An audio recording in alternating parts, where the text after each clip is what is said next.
The river, which forms the eastern boundary of our farm, has always played an important part in our lives. Without it, we could not make a living. There is only enough spring water to supply the needs of the house, so we have to pump from the river for farm use. We tell the river all our secrets.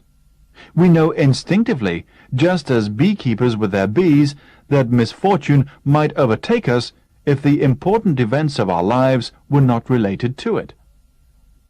We have special river birthday parties in the summer. Sometimes we go upstream to a favorite backwater. Sometimes we have our party at the boathouse, which a predecessor of ours at the farm built in the meadow hard by the deepest pool for swimming and diving. In a heat wave, we choose a midnight birthday party, and that is the most exciting of all. We welcome the seasons by the riverside, crowning the youngest girl with flowers in the spring, holding a summer festival on Midsummer Eve, giving thanks for the harvest in the autumn, and throwing a holy wreath into the current in the winter. After a long period of rain, the river may overflow its banks. This is a rare occurrence, as our climate seldom goes to extremes. We are lucky in that only the lower fields, which make up a very small proportion of our farm, are affected by flooding.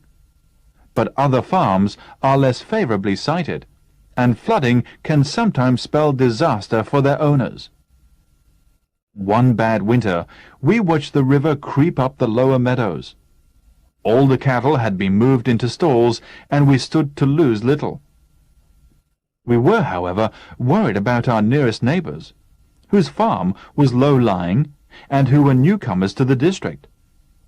As the floods had put the telephone out of order, we could not find out how they were managing. From an attic window, we could get a sweeping view of the river where their land joined ours, and at the most critical juncture, we took turns in watching that point. The first sign of disaster was a dead sheep floating down. Next came a horse, swimming bravely, but we were afraid that the strength of the current would prevent its landing anywhere before it became exhausted.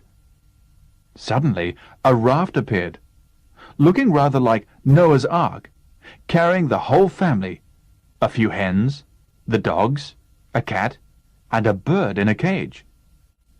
We realized that they must have become unduly frightened by the rising flood, for their house, which had sound foundations, would have stood stoutly even if it had been almost submerged. The men of our family waded down through our flooded meadows with boat hooks, in the hope of being able to grapple a corner of the raft and pull it out of the current towards our bank.